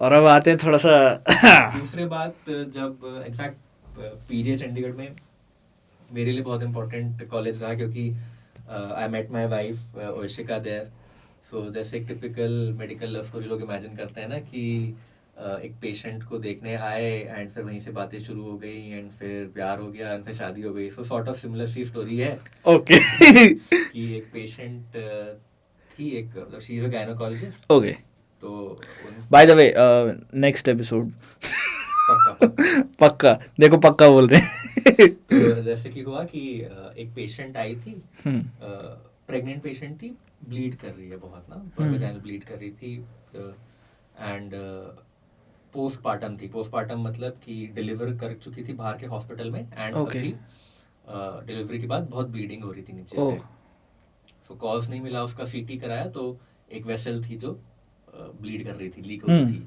तो हम लोग इंटरवेंशन रेडियोलॉजी में यही करते हैं, मतलब हम अपने आप को प्लम्बर्स बोलते हैं बॉडी के Okay. ना, कि कुछ लीक हो रहा है तो बंद कर दिया, कुछ बंद है तो उसको खोल दिया, सही। ठीक है ना। तो हम लोगों ने क्या किया, उसको एंजियोग्राफी करके जो वेसल बंद लीक हो रही थी उसको बंद कर दी, तो ठीक हो गए पेशेंट। हाँ तो वहीं से बातें शुरू हुई, थोड़ा पेशेंट का फॉलोअप वगैरह लिया, थोड़ी एक्स्ट्रा चीज़ें बोल दी कि ज़रूरत नहीं थी कि अच्छा उसको ये देख लेना, मैं भी ज़रूरत नहीं थी देखने की, कि ताकि बातें चलती रहें। फिर बीच में कभी फ्री हो जाता था। ये आपकी तरफ से हो रही है चीजें या उनकी तरफ से हो रही शुरू है? में तो देखो लड़कों को ही मेहनत करनी पड़ती है, मेहनत करनी पड़ती है, ठीक है। शुरू की मेहनत लड़के की है, उसके बाद एक टाइम आता है कि लड़की ऑटोमेटिकली फिर बात करने लगती है ना। वो एक थ्रेशोल्ड का वो हाँ, क्रैक करना पड़ता है। हाँ, वो एक आपको क्या बोलता हूँ मैं उसको, क्यूपिड लिमिट होती है, ठीक है ना। इस लिमिट तक आपको मेहनत करनी है, उसके बाद फिर वो सेल्फ सस्टेनिंग है। वो एक ठीक है, मैं थोड़ा फिजिक्स वाला एग्जांपल दे देता हूँ। वो एक फ्रिक्शन वाला होता है। एक स्टैटिक फ्रिक्शन से जाते हो तुम लिमिटिंग फ्रिक्शन तक, देन उसके बाद एक टाइम आता है कि उससे थोड़े से कम पे तुम्हारा काइनेटिक फ्रिक्शन चलने लगता है, चीज अपने आप मूव करेगी। हाँ, तो शुरू में कि बीच में चाय पीने चलना है क्या, फ्री हो भी, हम्म। तो चाय पे चर्चा सबसे कॉमन है। हॉस्पिटल में the best meeting place is coffee spot या चाय स्पॉट, ठीक है। सबसे लीस्ट कॉन्फ्लिक्टिंग एरिया है वो, ठीक है। चाय सब पीते हैं, ब्रेक सबको चाहिए होता है, सबसे लीस्ट कॉन्फ्लिक्टिंग एरिया है वो, वहाँ से स्टार्ट करो। देन 1-2 महीने बाद मैंने बहुत ज़्यादा करेज जोड़ के उसे पूछा कि would you like to go ना डिनर डेट विद मी, मतलब बहुत ज़्यादा एक हिम्मत लेके, एंड मेरी अंदर से फट रही है, ठीक है ना। ठीक है, मैं समझ पा रहा हूँ पूरी तरीके से। ना मतलब नो हो गया तो बहुत ऑकवर्ड सा नो हो जाएगा, बहुत नो हो जाएगा। आगे की चाय डेट्स भी बंद हो जाएंगी। हाँ यस हो गया तो अच्छा हो जाएगा, हाँ। ठीक है ना। बट हमेशा फट रही होती है कि भाई क्या होगा, and she luckily obliged and said चलो चलते हैं, एंड फिर then that transformed into something that you all know. Nice. कब हुई शादी आपकी? हमारी 2022 दिसंबर। तो ये और ये कॉफी डेट्स कब से स्टार्ट हुई थी? तो वी चाय स्टार्टेड डेट्स डेटिंग इन जनवरी 2020, कोविड। यस। बेस्ट टाइम यार, बेस्ट टाइम। अच्छा, कोविड के टाइम पे फिर माहौल कैसा था पीजीआई का? कोविड हॉस्पिटल बन गया था, but the good thing for a relationship to bloom in a covid time is कि भाई पूरा दिल्ली चंडीगढ़ इंडिया बंद है, बस डॉक्टर मूवमेंट अलाउड है। तो डॉक्टर्स आराम से मतलब हॉस्पिटल जा सकते हैं। सो मैं I used to pick her up from her home and उसको हॉस्पिटल। ये तो भाई बंदे को लाइसेंस मिल गया, अब कैसे छोड़ दे, ऊपर से दिल्ली में पढ़ा हुआ बंदा। सो दैट वाज मतलब लकी था। मेरे को मालूम नहीं भाई उत्तराखंड के बंदे कैसे होते हैं, ठीक है। तो मैं मानता हूँ शरीफ होते हैं, बहुत ज़्यादा शरीफ होते हैं, पर एक बार दिल्ली का स्वाद एक बार जुबान पे लग गया फिर नहीं। शरीफ हूँ यार। मैम कहाँ से वैसे? तो मैम दिल्ली से ही है। मैम दिल्ली से ही मैम हैं। दिल्ली से ही है। शी इज मतलब her parents are from West Bengal, Kolkata, but she is from Delhi. Nice nice nice nice nice. So 2022 में आपकी शादी हुई एंड हमारी, हाँ। तो अभी 2 years एनिवर्सरी हमने मनाई थी, और दिसंबर में हम लोग मसूरी गए थे। मसूरी बहुत बढ़िया जगह है। तो 2 साल हो गए अभी। Great great great great. तो घर का फिर माहौल कैसा है? पेरेंट्स भी डॉक्टर हैं, आप दोनों भी डॉक्टर हैं, तो अभी तो घर का माहौल इज फाइन। अभी तो पढ़ाई कर रही है वशिका इज इन सफदरजंग, सो अभी लास्ट ईयर है उसका सीनियर रेजिडेंसी का। सो अभी तो हम लोग दिल्ली में रहते हैं, मॉम डैड रुड़की में रहते हैं। Nice nice nice. So PGI Chandigarh, या जब आप पास आउट हुए तो जॉब्स के क्या सिनेरियो थे? सो पहली बात तो मुझे this was clear to me कि कोई भी रेजिडेंसी, एक्चुअली इंडिया में रेजिडेंसीज 3 इयर्स की होती हैं, यूएस वगैरह में they are mostly 5 years barring medicine and paediatrics. Okay, मैं एक चीज़ और पूछना चाहूँगा आपसे, रेजिडेंसी का यहाँ पर मतलब क्या है, प्लस एक रेजिडेंट डॉक्टर का क्या क्या जिम्मेदारियाँ हैं, या क्या कब कब Yeah. मिलती है रेजिडेंसी? तो नीट पीजी का जो एग्जाम होता है hmm, that is a post graduate qualifying exam. अब ठीक पोस्ट है। ग्रेजुएट में आपके 2 साल के डिप्लोमा कोर्सेज होते हैं, हम्म, जिनको डिप्लोमा बहुत सारे हो सकते हैं, वो ऑफ्था भी हो सकता है, गाइनी में, ऑर्थो में, रेडियो में, सब में होता है डिप्लोमा, पीडियाट्रिक्स में भी होता है। हम्म, फिर एमडी कोर्सेज हैं जो कि गवर्नमेंट हॉस्पिटल्स में होते हैं, प्राइवेट मेडिकल कॉलेजेस में होता है। फिर डीएनबी कोर्सेज हैं जो कि प्राइवेट हॉस्पिटल्स में होता है, अपोलो, मैक्स, फोर्टिस, इन सब में। तो ये एमडी और डीएनबी कोर्सेज हैं, 3 साल के कोर्सेज हैं। हम्म, डिप्लोमा 2 साल का कोर्स है। हम्म, सारी डिग्री कोर्सेज हैं, सबको रेजिडेंट्स बोलते हैं। ठीक है, सो रेजिडेंट्स का मतलब ये सब लोग हैं, एंड ये सब डिग्री कोर्सेज वाले आर जूनियर रेजिडेंट्स या पीजीज बोलते हैं इनको। ठीक है, स्टेट मेडिकल कॉलेज में पीजीज बोलते हैं। फिर एक होता है senior resident. Senior resident is sort of job, it's sort of an experience job. तो उसके बाद आपको डिग्री नहीं मिलती, उसके बाद आपको एक एक्सपीरियंस सर्टिफिकेट मिलता है कि इसने 3 साल सीनियर रेजिडेंट की जॉब की है। हम्म, ठीक है, फैकल्टीज उसके बाद बनना। तो हम जब बात करेंगे रेजिडेंट्स के बारे में, अगर जूनियर रेजिडेंट्स या पीजीज के बारे में बात करेंगे तो डिप्लोमा, एमडी या डीएनबी होंगे। Senior residents are SRs. Nice nice तो जो नाइस। जेआर या पीजीज की रिस्पॉन्सिबिलिटी होती है, it's more sort of learning based, कि काम होता कैसे है भाई डिपार्टमेंट में, पेशेंट मैनेजमेंट कैसे होता है, पेशेंट देखने कैसे हैं। हम्म, और फिर एसआरस का मेन काम होता है कि अच्छा आप सीख लिया कि पेशेंट देखने कैसे हैं, पेशेंट तो देखेंगे ही बट मैनेज भी करेंगे जूनियर्स को, एंड थोड़ा एडमिनिस्ट्रेटिव काम। ठीक है। इत स्टार्टिंग फ्रॉम 2012 जब आपने एमबीबीएस ज्वाइन किया टिल 2025, अभी तक की जर्नी में एक डॉक्टर कहलाने में, एक डॉक्टर बनने में, जब आप एक जॉब कर रहे हैं, कितना समय आपको अभी तक में लगा? प्लस एक स्टूडेंट को नीट के एग्ज़ाम से लेके, यूजी के एग्ज़ाम से लेके डॉक्टर बनने तक में कितना समय लगेगा, और प्लस उसको अपने लिए उस बीच में कितना टाइम मिलेगा? सो एमबीबीएस लेट्स से मैंने 2012 में अपनी अपनी जर्नी बताता हूँ। हम्म, 2012 में मैंने एमबीबीएस ज्वाइन की, अगस्त 2012 में। हम्म, सो मेरा 4th ईयर खत्म हुआ दिसंबर 2016 में, हम्म, 4.5 साल। हम्म, उसके बाद I was officially a doctor. So MBBS 4th year खत्म होता है, you can put a doctor in front of your name. So 2017 में I became doctor Rishabh Jain. Hmm, फिर 1 साल की इंटर्नशिप थी, दिसंबर 2017। हम्म, ठीक है, फिर मैंने पीजी ज्वाइन की जुलाई 2018 में। नाइस। ठीक है, फिर जुलाई 2018 से लेके जून 2021 में मैंने अपनी पीजी खत्म की रेडियोलॉजी में। हम्म, फिर जुलाई 2021 से जून 2023 तक 2 साल 2 साल। 2 साल मैंने सीनियर रेजिडेंसी की, और फिर 1 साल मैंने फेलोशिप की इधर दिल्ली में आईएलबीएस हॉस्पिटल में, एंड उसके बाद मैं जॉब कर रहा हूँ। सो 2024 24 जून से तक मेरी पढ़ाई चली, 2012 से। सो 12 साल मान लो, 12 साल। 12 साल। 12 साल ये तब है जब आपके करियर में कोई ब्रेक नहीं है, हाँ, करियर में कोई भी ब्रेक नहीं कोई है, break प्लस नहीं आपने इंडिया से सारी चीज़ें करी। इंडिया से सारी चीज़ें की है। So most, and this is radiology, hmm, जो कि एक एंड ब्रांच है। एंड ब्रांच मतलब कि जिसमें लोग यूजली डीएम या सुपर स्पेशलिटी नहीं करते नहीं करते हैं। लेट से आप मेडिसिन, सर्जरी ले रहे हो, जो कि कोर ब्रांचेस हैं, क्लिनिकल ब्रांचेस हैं। तो 3 साल की एमडी है। Most of the places, most of the students do a DM, जो कि अगेन 3 साल का है। हम्म, फिर उसके बाद भी लेट से आपने गैस्ट्रोएंट्रोलॉजी में डीएम करी है, मेडिसिन करी, उसके बाद गैस्ट्रोएंट्रोलॉजी में डीएम करी, या कार्डियोलॉजी में डीएम करी, या न्यूरोलॉजी में डीएम करी। 3 साल का कोर्स हुआ है। अब उसके अंदर भी क्या हो गया ना, थोड़ा और बाइफर्केशन हो गया है। कुछ लोग क्या करते हैं कि नहीं, मुझे 3 साल गैस्ट्रो के बाद भी 1 या 2 साल की फेलोशिप करनी है to specialise in endoscopic ultrasound. कि एंडोस्कोपी थोड़ा नीश एरिया है, बट वो लोग भी कुछ करते हैं। आपकी श्रद्धा आपको करनी है कि नहीं, बहुत सारे लोग नहीं भी करते, बट देन थोड़ा सा और प्रोलॉन्ग हो जाता है। And again this whole is, ये आपका 6 months to 1 year में सब कुछ निकल रहा है। ठीक है, तो मोटा मोटा अगर देखो तो 5.5 साल की एमबीबीएस है, 5.5, 3 साल की पीजी है 8.5, 3 साल की डीएम है 11.5, 12 मान लेते हैं। ठीक है, अगर डायरेक्ट सब कुछ निकल रहा है। एक साल का गैप आ रहा है तो एक साल ऐड कर लो। ठीक है। सो अभी तक हम लोगों ने बात करी है डॉक्टर ऋषभ जैन की जर्नी के बारे में, और प्लस पर्सनल एंड प्रोफेशनल दोनों जर्नी के बारे में भी हम लोगों ने बात करी है। कोई भी अगर तुम्हें उससे रिलेटेड अगर सवाल पूछने हो तो नीचे कमेंट सेक्शन खुला हुआ है, वहाँ जाकर आप लोग सवाल पूछ सकते हैं। प्लस अगर तुम्हें डायरेक्टली अगर उनसे बात करनी हो तो उनका अपना चैनल हम लोगों ने मेंशन किया हुआ है इस वीडियो के जो टाइटल है उसमें उनका चैनल मेंशन्ड है।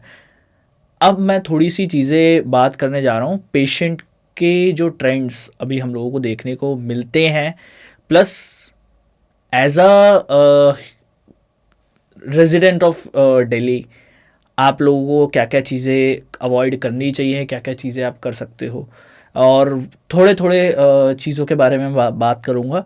हो सकता है मेरे सवालों से सिर्फ मेडिकल स्टूडेंट्स को ही नहीं, नॉर्मल जनता को भी शायद कुछ अपने सवालों के जवाब मिल जाएं।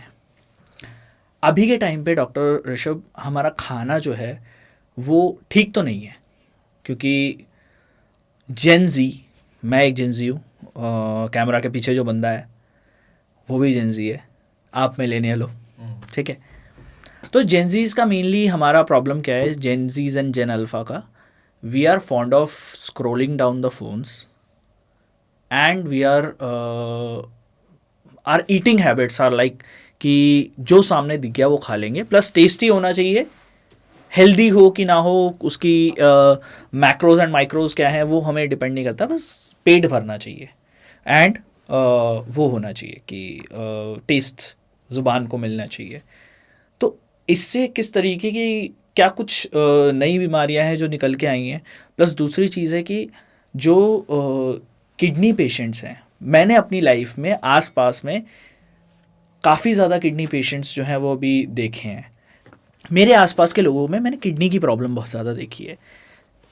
पहले एक दो लोगों को देखा था, बट आज के टाइम पे इवन मेरे ही फ्रेंड सर्कल में काफ़ी लोगों की मदर्स को, स्पेशली मदर्स को किडनी की प्रॉब्लम बहुत ज़्यादा देखने को मिल रही है। सो क्या रीज़न है इस तरीके की बीमारियों का अभी के टाइम पे, एंड क्या कुछ ऐसी चीज़ें हैं जो अभी जेनजीज को ध्यान देनी चाहिए हमारी ईटिंग हैबिट्स में, हमारे फ़ोन स्क्रोलिंग की हैबिट्स में? क्योंकि मैंने एक चीज़ नोटिस करी है कि दिमाग पे मेरे काफ़ी ज़्यादा असर पड़ता है अगर मैं सुबह उठ के फ़ोन चला रहा हूँ, या सुबह उठ के या फिर पूरे दिन भर में भी अगर मैं स्क्रॉल कर रहा हूँ, सो मैं फोकस नहीं कर पाता हूँ। सो इस चीज़ के बारे में आप कुछ कहना चाहेंगे? हाँ, सो मतलब as far as phone scrolling is concern, मैं खुद एक विक्टिम हूँ यार। मतलब I am also looking for a solution to this. You are a victim. Yeah, I'm a so victim. हम लोग इस बारे में एक चीज़ मैं आपसे डिस्कस करना चाहूँगा, लाइक सुबह उठ के अगर आपको फ़ोन ना मिले, हम कभी इस चीज़ को एड्रेस नहीं करते, बट अगर हम लोग को फ़ोन ना मिले बेचैनी हो जाती है। हाँ, बेचैनी होती है, बिल्कुल ऐसा लगता है कि कुछ मिस कर दिया है। हाँ। इनफैक्ट वो रिफ्लेक्स सा बन गया है जिसमें आई ओपनर होता है ना, कि हाँ। आई ओपनर बन गया है कि हाँ। आँख खुली तो भाई फ़ोन आँख खुली तो इंस्टाग्राम खुल रहा है। तो वो मतलब मेरा सॉर्ट ऑफ वो एक डिफेंस मैकेनिज्म है, क्योंकि मुझे पता है कि भाई मेरा दिन बहुत खराब जाने वाला है। जब मैं हॉस्पिटल में एक बार जाऊंगा तो कॉल पे कॉल आती रहेंगी। सो मेरा सॉर्ट ऑफ वो एक एस्केप है कि चलो आगे तो पूरे दिन में मरना ही है, थोड़ा सा देख लेते हैं यार, स्क्रॉल कर लेते हैं, माइंडलेस स्क्रॉल कर लेते हैं। मेरा सॉर्ट ऑफ वो बन चुका है, which I want to improve. मतलब मैं वो प्रोपोगेट नहीं कर रहा हूँ, which I want to improve, which you want to which I want to ठीक है। इम्प्रूव। ठीक है, सो मतलब मैं खुद बहुत ज्यादा इसमें एडवाइस नहीं दे पाऊंगा, ठीक है। मैं खुद उसका एक विक्टिम हूँ। As far as eating habits are concern, so 20s में जब मैं था, स्पेशली अर्ली 20s में जब मैं था, 20 to 25 में, I used to eat a lot of junk. And you know उस एज में मुझे लगता है कि आप नहीं अवॉइड कर सकते यार, बहुत मुश्किल है अवॉइड करना। एक तो आप 18 साल तक घर पे रहते हो, घर का खाना खा रहे हो, ठीक है, उसके बाद आप बाहर निकलते हो, फूड दिल्ली में आप रह रहे हो तो भाई दिल्ली का फूड सीन तो अलग ही लेवल का है ना। दिल्ली तो is like the food capital of India ना, इतना बढ़िया खाना मिलता है दिल्ली में। मेहरबान कदरदान, ध्यान दीजिए इस बात पर। दिल्ली में खाना तो लिटरली बहुत अच्छा है यार। हाँ। कोई मना ही नहीं कर सकता इसमें। मैं चंडीगढ़ में था, चंडीगढ़ में मेरी सबसे बड़ी दिक्कत ये थी कि यार चंडीगढ़ में अच्छे छोले भटूरे ही नहीं मिल रहे। मैं पंजाब में हूँ और मुझे तब भी अच्छे छोले भटूरे नहीं मिल रहे। बताओ यार, हद हो गई है। तो दिल्ली का फूड सीन तो both for vegetarians, non veg वालों के लिए तो पैराडाइज ही है दिल्ली, बट वेजिटेरियंस के लिए भी अच्छा ही है। आप वेजिटेरियन हो? मैं वेजिटेरियन हूँ। ग्रेट। है ना, तो एक तो आप जब दिल्ली में 20-25 में रहते हो, उस एज ग्रुप में, तो बहुत मुश्किल है जंक फूड अवॉइड करना। सो फूड में भी अगर आप अवॉइड ना कर पाओ तो एटलीस्ट डेली के 30 मिनट्स वॉकिंग जरूर इंक्लूड कर लो। ब्रिस्क वॉकिंग बोलते हैं कि जल्दी जल्दी चलना, भाग नहीं रहे हो आप, बस जल्दी जल्दी चल रहे हो पार्क में। ठीक है। 30 minutes brisk walking 5 days a week is more than enough to start with। सही। ठीक है, जिम करना एक टास्क है, ठीक है, अलग से जाना पड़ता है उसके लिए, टाइम निकाल के टाइम जाना निकालना पड़ता है, अच्छा भी नहीं लगता है, ठीक है, बॉडी भी दर्द कर रही होती है, और एक हफ्ता मिस हो गया तो बस फिर मिस हो जाता है, ठीक है ना। पेनफुल बट हाँ। है ना, तो ब्रिस्क वॉकिंग कर सकते हो सब लोग। हाँ। ठीक है, 30 मिनट्स इवनिंग में निकाल सकते हो डेली, उतना कर लोगे, that is a very good start. क्योंकि Great. उससे क्या होगा ना आपका मतलब फनली मैं एक टर्म यूज करता हूँ, point of no return. Body का एक हैबिटस बन जाता है जिसके बाद पॉइंट ऑफ नो रिटर्न आ जाता है कि अब आपको बहुत ज्यादा मेहनत करनी पड़ेगी टू लूज वेट।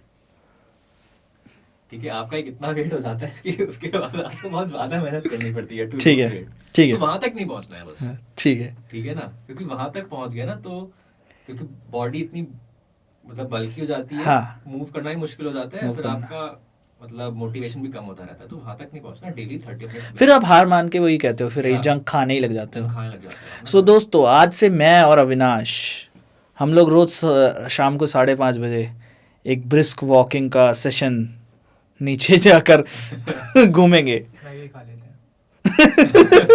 हैं। दोस्तों, अविनाश 19 का है। और दूसरा I would like to say कि देखो, अगर स्मोकिंग जितना अवॉइड कर सकते हो उतना अवॉइड करो।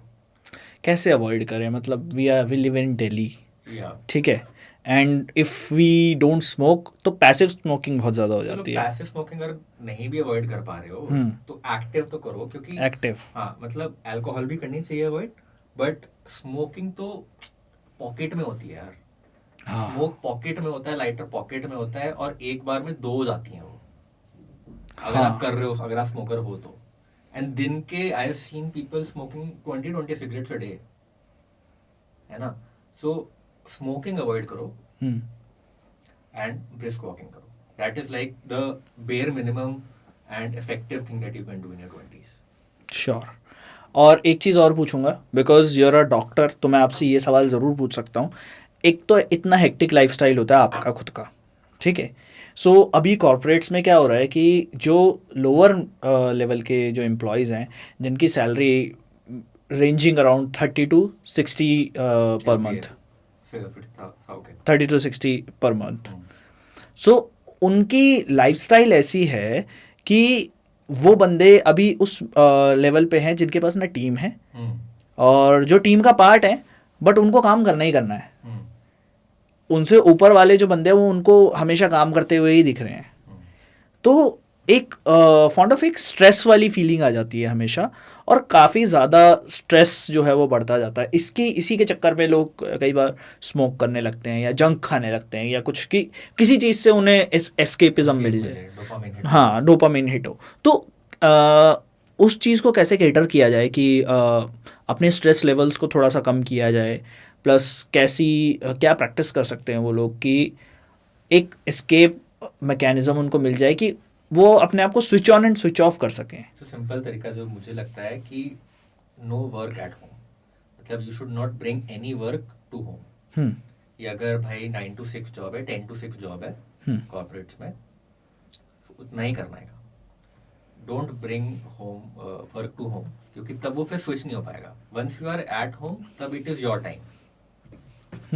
ठीक है, अब वर्क पे कितना स्ट्रेस है, कितना क्या है, मतलब the only thing that I can say is कि एक मॉर्निंग रूटीन बना लो कि जैसे, एंड बहुत मुश्किल है करना ना, क्योंकि मैं भी नहीं कर पाया हूँ कि अगर 10 बजे काम पे पहुंचना है तो जल्दी जल्दी 9 बजे उठूंगा, 9:15 तक रेडी होऊंगा, भाग के कैब पकड़ूंगा या बस पकड़ूंगा, कुछ भी पकड़ूंगा, एंड 10 बजे किसी तरह पहुंच जाऊंगा। सही में बात तो सही है।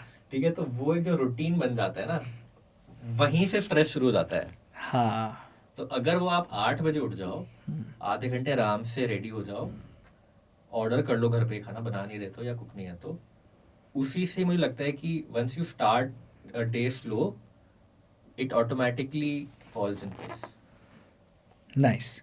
And what about the reading? Should everybody indulge themselves in reading some sort of?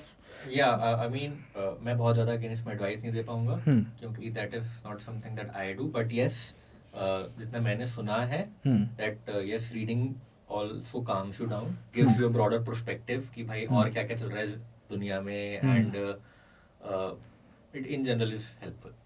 Nice nice nice.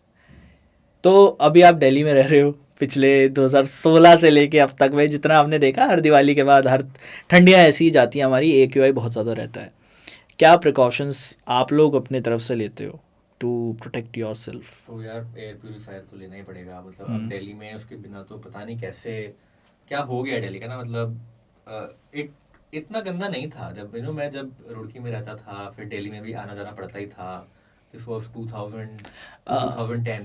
I tell you, मैं साउथ दिल्ली में रहता हूँ एंड पॉल्यूशन लेवल्स काफ़ी ज़्यादा हैं यहाँ पे. पहले सेंट्रल दिल्ली रहता था, बट ड्यूरिंग 2010-2008 मैं जब छत पे जाके स्काई की तरफ देखता था, I used to see a lot of stars. अभी तो वो नहीं दिखता है. ओरायन का कॉन्स्टलेशन ही बड़ी मुश्किल से दिखता है. हाँ कुछ पता नहीं एक्चुअली ड्रामेटिक फॉल हुआ है यार दिल्ली में ना. काफ़ी And ज़्यादा. जब मैं जैसे मैंने बताया ना, जब मैं 2000 से 2010 के बीच में दिल्ली आता था, इतना खराब नहीं था. मतलब पहले क्या प्रॉब्लम थी कि जब फ्लाईओवर्स नहीं बने थे कि फ्लाईओवर्स नहीं है, भीड़ है.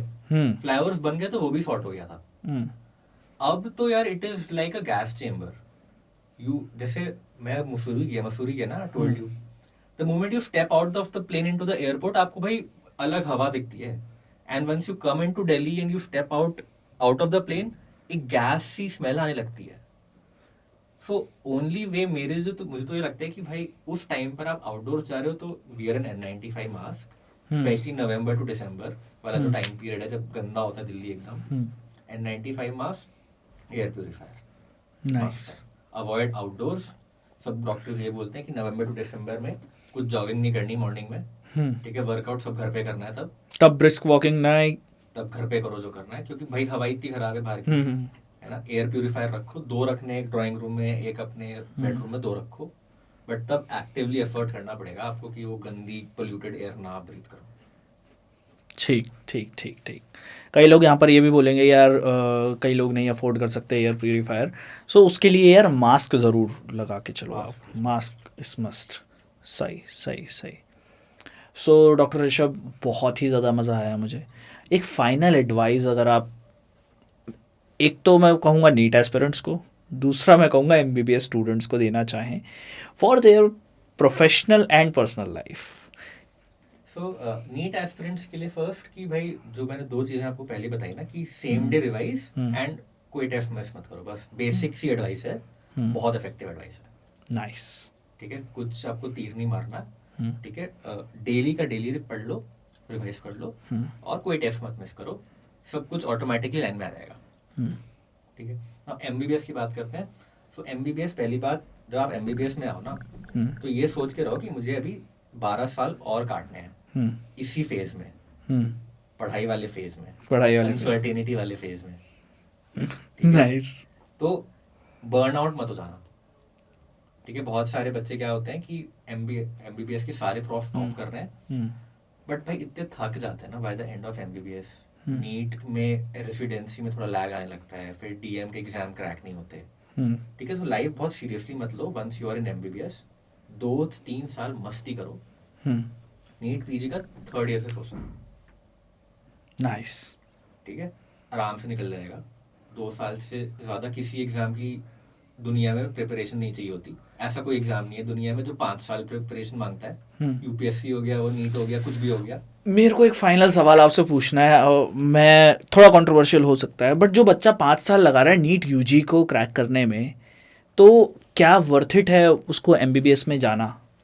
यार वर्थ इट अगेन, मेरा ये है कि कंट्रोवर्शियल मेरी तरफ से ये भी है, क्योंकि क्या पता बच्चा कैलिबर ज़्यादा हो बट एग्ज़ाम ना क्रैक कर पा रहा हो. But as a surface level thing जब हम इसको देखेंगे कि कई लोग कहते हैं कि यार ये बंदा NCERTs ही ढंग से नहीं पढ़ पा रहा है, ये क्या आगे MBBS की किताब पढ़ेगा, तो ऐसा कुछ. बहुत सारे बच्चे ना ऐसे होते हैं जो कि 11th-12th में उतने सीरियस ही नहीं होते. एंड कोचिंग बिजनेस में हो क्या गया है कि एक थोड़ा फोमो सा भी क्रिएट हो गया कि कोच में पढ़ाया बहुत ज़्यादा जाता है और एग्जाम में जो आता है वो एनसीईआरटी से आता है, तो बच्चे को लगता है कि यार अच्छा इतना आसान थोड़ा ना हो केवल एनसीईआरटी पढ़ के एग्जाम क्रैक करना, जो साइड में पढ़ाया जा रहा है वही पढ़ना ही है मुझे, तो वो पढ़ने लगते हैं, एनसीईआरटी नहीं पढ़ते, मतलब गाइडेंस नहीं होती बच्चों को ना, गाइडेंस नहीं होती। तो बहुत सारे बच्चे जो मैं बच्चों के इंटरव्यूज भी लेता हूँ ना, they are like 11th 12th में पता ही नहीं था, उसके बाद पढ़ना स्टार्ट किया हमने। सो एंड इसका कोई आंसर नहीं है कि आई हैव सीन कि मैं ना पीडब्ल्यू में फैकल्टी हूँ, रेडियोलॉजी पढ़ाता हूँ मैं उनके, और पीडब्ल्यू में बहुत सारे ऐसे बच्चे हैं कि जिनका 5th अटेम्प्ट 6th अटेम्प्ट में नीट यूजी निकला है, and they come from such backgrounds ना कि आप सोच भी नहीं सकते कि बच्चा खुद समोसे बेचता है शाम को नोएडा में, तलता है समोसे और घर जाके अपने रूम पे नीट की तैयारी करता है, ठीक है, या फिर पापा जो हैं वो गाय चराते हैं एंड थोड़े से पैसे इकट्ठे करके हम किसी तरह नीट की तैयारी करते हैं। तो यार मैं उनको जज नहीं कर सकता है ना कि आप 5वीं 6वीं साइड क्यों कर रहे हो। उनकी बात तो मैं नहीं करूँगा क्योंकि वो तो बच्चे ही अलग हैं फिर। हाँ, अगर वो दृढ़ निश्चय करके कर ही रहा है तो तो वो अगेन आपके ऊपर है। बट अगर आप ऐसी जगह हो कि आप कोचिंग अफोर्ड कर सकते हो मेट्रो में, तो भाई फिर 3 साल का ड्रॉप नहीं बनता है। वही मैं पूछना चाह रहा हूँ। तो अगर आप उस जगह पे हो कि मेरे पास रिसोर्सेज भी हैं, मैं अच्छी कोचिंग भी अफोर्ड कर सकता हूँ, और तब भी मुझे 2 साल 11th 12th के 1 ड्रॉप 2 ड्रॉप हो गए, तो फिर भाई या तो आप चूज करो लाइफ में ना कि मुझे या तो प्राइवेट मेडिकल कॉलेज में करना है, मुझे बाहर जाना है, या स्ट्रीम चेंज करनी है। सही। तब it doesn't make sense to drop 3-4 years। Nice. So doctor Rishabh, बहुत बहुत मज़ा आया आपके साथ you, बात शिवा। करने में, Thank you। एंड होपफुली अभी आपसे दोबारा मुलाकात होगी, बिल्कुल और बिल्कुल। दोबारा मुलाकात में नए सवाल एंड नए तरीके से दोबारा एपिसोड रिकॉर्ड करेंगे। पक्का। सो तुम लोग भी यार सब्सक्राइब करो चैनल को ताकि तुम्हें ऐसे एपिसोड्स मिलते रहें। प्लस मेंशन कर दिया मैंने डॉक्टर ऋषभ का चैनल, वहाँ जाकर तुम लोग सब्सक्राइब कर लो, वहाँ भी पॉडकास्ट आ सकता है भाई, वहाँ भी बिल्कुल। अभी कुछ ऑफ कैमरा कुछ डिस्कशन हो सकते हैं, और क्या पता तुम्हें वहाँ कुछ पॉडकास्ट देखने को मिल जाएं। तो वहाँ भी अभी तो खैर अभी के तौर पे MBBS स्टूडेंट अगर तुम हो वहाँ जाके सब्सक्राइब कर लो, नीट एस्पिरेंट अगर तुम हो एडवांस में जाके सब्सक्राइब कर लो, तुम्हें आगे चल के बहुत सारा कंटेंट मिलने वाला है। तो अगले एपिसोड के लिए तुमको इंतज़ार करवाएंगे थोड़ा सा, और अभी के लिए चैनल को सब्सक्राइब कर लो, वीडियो को लाइक कर लो, शेयर कर लो उन दोस्तों के साथ जो नीट को और MBBS की जर्नी को और एक डॉक्टर की जर्नी को स्क्रैच से समझना चाहते हैं, क्योंकि मेरे हिसाब से ये एपिसोड में हम लोगों ने पूरा उसको कवर किया है। बिल्कुल। Thank you so much Shiva, मुझे बड़ा मज़ा आया यार आपके साथ बात करके। मेरी पूरी MBBS PG की डिसेक्शन हो गई डायसेक्शन हो गई, एंड मुझे बड़ा मज़ा आता है अपनी जर्नी के बारे में बात करने में ना, क्योंकि मतलब not to brag but to motivate, ठीक है, कि मतलब आपकी सिर्फ जर्नी से ही एक बच्चा मोटिवेट हो जा रहा है तो उससे बढ़िया बात क्या है। हाँ, मतलब एंड रियलिस्टिक पिक्चर दो ना बच्चे हाँ। को कि भाई देखो आप अभी आए हो तो पिक्चर भी बहुत बाकी है, ठीक है, तो be here for the long haul.